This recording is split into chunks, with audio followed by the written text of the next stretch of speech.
రాసిన agriculture census కింద 1948 6వ చట్టం కింద దాన్ని హక్కుల రికార్డుగా ప్రకటించారు కాబట్టి కాసరా పహానికి చట్టం దృష్టిలో ఎక్కువ లీగల్ వాల్యూ ఉంది. తెలంగాణలో అతి కీలకమైన భూమి రికార్డులో సేత్వ తర్వాత అంత వాల్యుబుల్ రికార్డు ఏదైనా ఉంది అంటే కాసరా పహాని.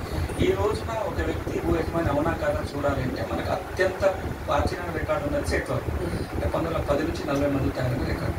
దాని తర్వాత వచ్చింది కాసరా పహాని. కాసరా పహాన్ ఉన్న పేరుకి ఇప్పుడున్న ధరణిలో ఉన్న పేరుకి కనుక లంకె కుదిరిందంటే టైటిల్ బాగుందని అర్థం. కాసరా పహానిలో పలానా సుబ్బయ్య అనే పేరు ఉంది, ధరణిలో సునీల్ పేరు ఉంది.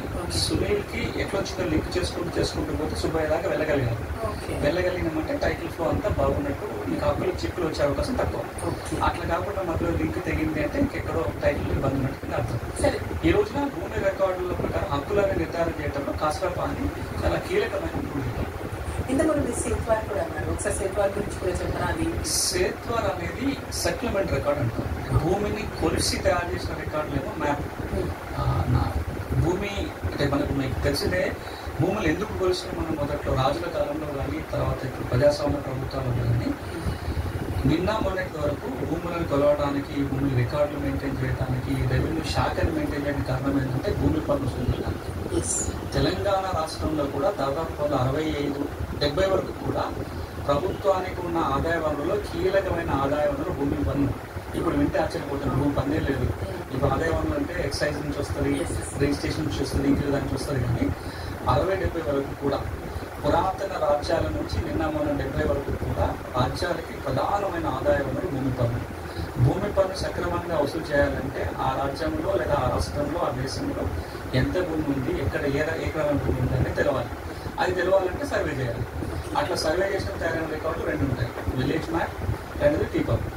అది కేవలం భూమి ఏ ఊళ్ళో ఎంత ఉంది, ఏ నెంబర్లో ఎంత ఉంది మాత్రమే చెప్తారు. కానీ ఆ భూమి నుంచి ఎవరి దగ్గర పన్ను వసూలు చేయాలని చెప్పే రికార్డు సేత్వ. ఆ భూమిని ఎవరో ఒకరి పేరు మీద సెటిల్ చేస్తారు, దున్నుకునే వ్యక్తి మీద, అతని నుంచి పన్ను వసూలు చేస్తారు. అంటే ఆ రికార్డు తయారు చేసినప్పుడు కేవలం పన్ను వసూలు కోసం తయారు చేసిన రికార్డు. కానీ ఈ రోజున భూమికి హక్కుదారు ఎవరో తెచ్చడం అదే కీలకంగా మారిపోయింది. సో అది తెలంగాణలో మనం సేత్వార్ అంటాము, ఆంధ్ర ప్రాంతంలో అదే సెటిల్మెంట్ రికార్డుని ఆర్ఎస్ఆర్ అని లేదా ఎస్ఎఫ్ఐ అని లేదా డైగ్లాట్ అని అంటారు. ఏవి పేరు చెప్పినా సెటిల్మెంట్ రికార్డు అవన్నీ. ఇప్పుడు ఆర్ఎస్ఆర్ అడుగుదాం అనుకున్నారు, అది 2 ఒకటే అంటారు, ఆ పేరు మార్చారు. పహాని అనేది గ్రామ లెక్క. ఒకసారి సర్వే సెటిల్మెంట్ చేసి రికార్డు తయారు చేసుకున్న తర్వాత ఏటేటా పన్ను వసూలు చేయాలి కదా. ఆ సెటిల్మెంట్ రికార్డు ఆధారంగా గ్రామ స్థాయిలో ఉన్న రెవెన్యూ అధికారులు పన్ను వసూలు చేసేటప్పుడు ఒక 40 రిజిస్టర్లు రాసుకునేవాళ్ళు. ప్రభుత్వ భూములకు ఒక రిజిస్టరు, ఆ పన్ను ఎంత వసూలు అయిందని ఒక రిజిస్టరు, ఎవరెవరి పన్ను మాఫీ చేసినందుకు ఇంకో రిజిస్టర్, చెప్పుకుంటూ పోతే ఒక 40 రికార్డులు ఉన్నాయి తెలంగాణలో. అందులో అతి కీలకమైన రికార్డు ఏంటంటే విలేజ్ అకౌంట్ నంబర్ 3 అంటాం, దాన్ని పహాని అంటాం.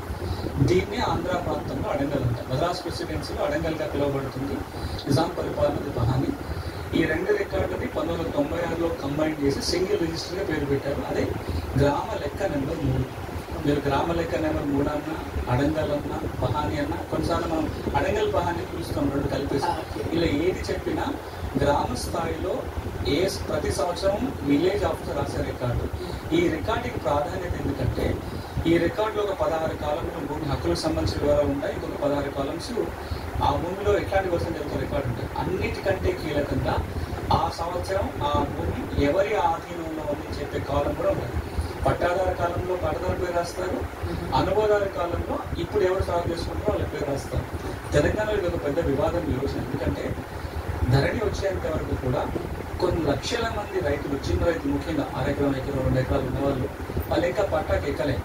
అంటే పెద్ద రైతు నుంచి కొనుక్కున్నారు, తెల్లకాయత మీద, నోటి మాట మీద పట్టా చేయించుకోలేదు. కొన్నిసార్లు ఉద్యమాల ఫలితంగా భూ పంపిణీ జరిగింది. అది నక్సల్బరీ ఉద్యమం కావచ్చు, సాయుధ పోరాటం కావచ్చు, ఇంకోటి లోకల్ జరిగిన పోరాటాల వల్ల పోయి ఆ భూమిని ఆక్రమించుకొని దున్నుకుంటున్నారు. ఏళ్ళ తరబడి వాళ్ళ చేతిలోనే ఉంది. కానీ పట్టదారు ఎవరు పారిపోయినా లేదా పట్టణాలకు వచ్చిన పట్టదారు పేరు ఎప్పుడు అమెరికాకు వేరే దేశాలకు వెళ్ళిపోయిన వాళ్ళు తెలియదు భూములు ఉన్నాయి. వాళ్ళందరి పేర్లేమో పట్టదారి కాలంలో ఉండేది. ధరణి వచ్చేంత వరకు పహానిలో సాగుదారి కాలం ఉండేది, అందులో వీళ్ళ పేర్లు ఉండేది. ఏ ఆధారం లేకపోయినా సాగుదారి కాలంలో నేను ఉన్నాను అని ఆధారం ఉంది కాబట్టి పనికి వచ్చింది. ఎప్పుడైతే ధరణి వచ్చిందో సాగుదారి కాలం రాయడం ఆపేశారు.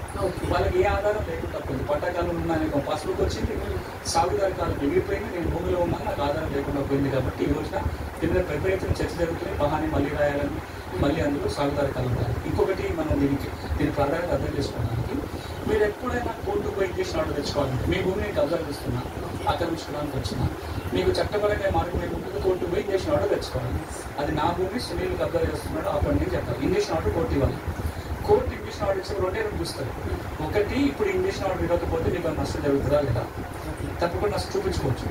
ఈ భూమికి మీ అనుభవం ఉందా లేదా అడుగుతారు. మీరు అనుభవం ఉందని ఎట్లా చూపించుకుంటారు? పహానీలో సాగుదారి కాలం అంటే నేను అనుభవదారుని చూపించుకుంటారు. ఇప్పుడు ఆ పహానీలో అనుభవదారు కాలం రాకపోతే ఏమవుతుంది? నాకు ఏ ఆధారం లేకుండా పోయింది. తెలంగాణలో భూమి రికార్డులలో సేతువారికి కాసుల పహానికి ఆరువారికి ఎంత ప్రాధాన్యత ఉందో పహానికి కూడా అంతే ప్రాధాన్యత ఉంది.